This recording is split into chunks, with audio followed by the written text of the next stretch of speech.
বলতেছে, এই মিয়া আপনি কে? এগুলারে সাংবাদিক বলে না। ঢুকাইদি তেল নেওয়ার জন্য আবার অন্যজনের বাধা সৃষ্টি করে এমন সাংবাদিক আমাদের প্রয়োজন নাই।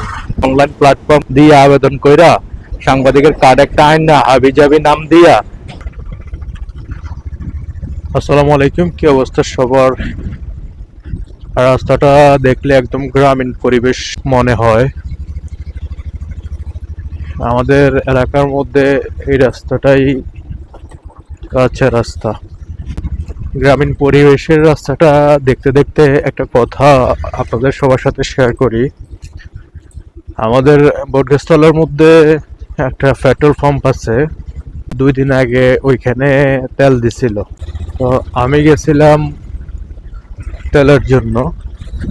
তেল নিতে গেলে অনেক ধরনের সমস্যার সম্মুখীন হইতে হয় এবং কি সিরিয়ালে দাঁড়াইতে হয়।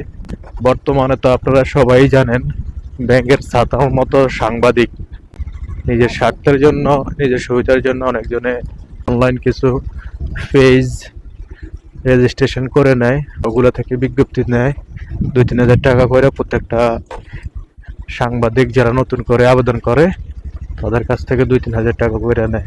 বটগাছতলা যখন আমি তেল নেওয়ার জন্য দাঁড়াইছি, তা যেহেতু আমাদের এলাকা, আমাদের সবাই চিনে, দেখতেছি বিশৃঙ্খলা সৃষ্টি হয়। পরে নামছি, নাইমা গাড়িটার ভিতরে রাখতেছি বিশৃঙ্খলা যেন না হয়।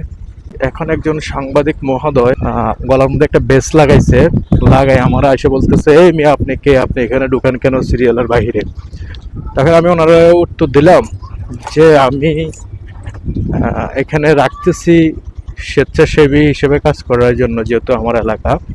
তো উনি আমাকে প্রটেস্ট করে, স্বেচ্ছাসেবী কি, স্বেচ্ছাসেবীর কি আছে, স্বেচ্ছাসেবীর কার্ড কই?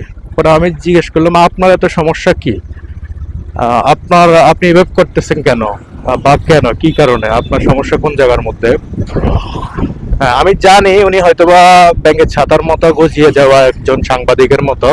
তারপরে আমি ওনার সাথে তর্কে যখন লেগে যাচ্ছি, তখন আমার এলাকার বা পাশের যারা আছে তারা আমাকে সাইড করে দিছে, মীমাংসা করে দিছে। পরে আমি যখন আধা ঘন্টা 1 ঘন্টার মতো সিরিয়াল ব্যান্ডিং করতেছি, যারা ফুয়েল নিতেছে তাদেরকে পথ বাইর করে দিতেছি, কারণ এখন তেল নিতে গেলে তো বহুত সমস্যা, এদিকে ঢুকায় গাড়ি, ওইদিকে ঢুকায়, মানে এরকম একটা সমস্যা। তো 1 ঘন্টার পরে দেখি উনিও তেল নেওয়ার জন্য আসছে। এখন উনি সাংবাদিক, একটা কার্ড গলার মধ্যে ঝুলাই যদি উনি সিরিয়াল মেনটেন না কইরা উনি ভিতরে ঢুকাই দেয়,